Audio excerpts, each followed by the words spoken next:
this really was a good idea. Now, to set the scene, it is the distant past of October 2019, and I was still very fresh and new to tattooing. I'm excited that this co-worker of mine, who we shall call Frank, just to obviously not use real names, who at this point had only started a few months prior, was offering to let me booth with them at this upcoming con.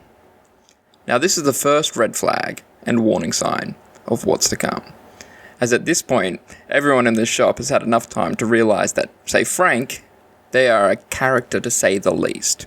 You know, the type of character to leave a trail of piss on the floor at a share house. Anyway, so I received the offer, and me being excited and wanting to try things, I was like, hell yeah.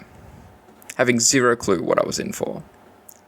So I talked with the boss and got myself an amazing poster and some cards and booked some jobs. I'm ready. My plan was to enter some black and grey competitions because, I was a bit naive and thought that I was potentially a little bit better than I actually was. It was uneventful leading up to it. I was still a little bit confused and suspicious why I was the one being dragged along, as I was only an apprentice, but again, I was naive. So now we are off to the wondrous land of Sydney to set up the night before. This is the moment when I realised what I was in for. So we rock up, and now seeing what we have, it's a single booth, not a space for multiple people. It's a one-man booth. And I start to panic. In the realisation that it wasn't really a booth for two, and I also didn't have an artist pass, and at the time I truly thought, man, I'm gonna get kicked out of my first convention. So, I'm bringing this up with Frank, like, what am I supposed to do? Where am I tattooing? I don't have an artist pass. Now, at the time, I had no experience. I didn't know that in reality the lanyard didn't matter, but the space definitely did. Anyway, I voiced my concerns to Frank about both space and the pass, and our amazing friend is there to help, fanning the flames.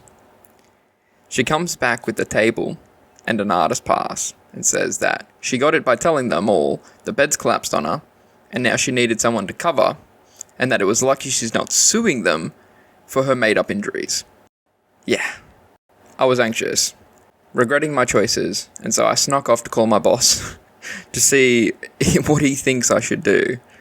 And he says, why are you stressing? It's fine. Just set yourself up and do your tattoos. Just ignore it.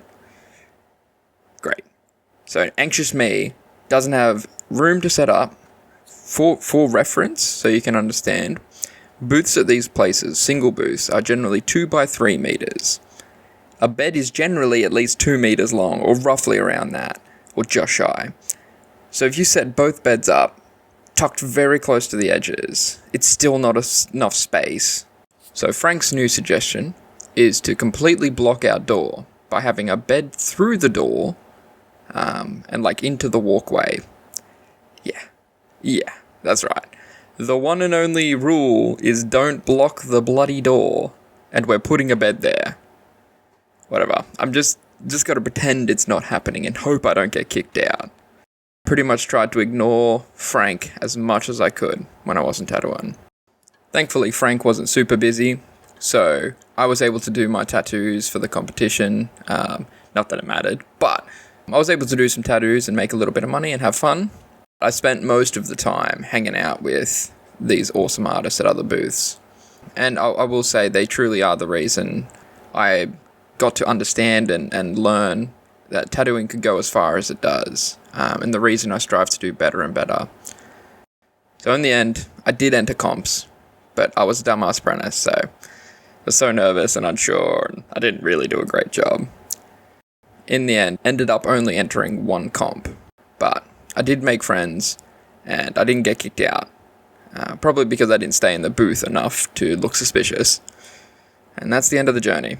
Except it's not, because Frank was supposed to take my stuff back, like the cards and posters and prints that I had gotten, and she avoided bringing it in until she got fired 4 days later, so I never got my stuff back.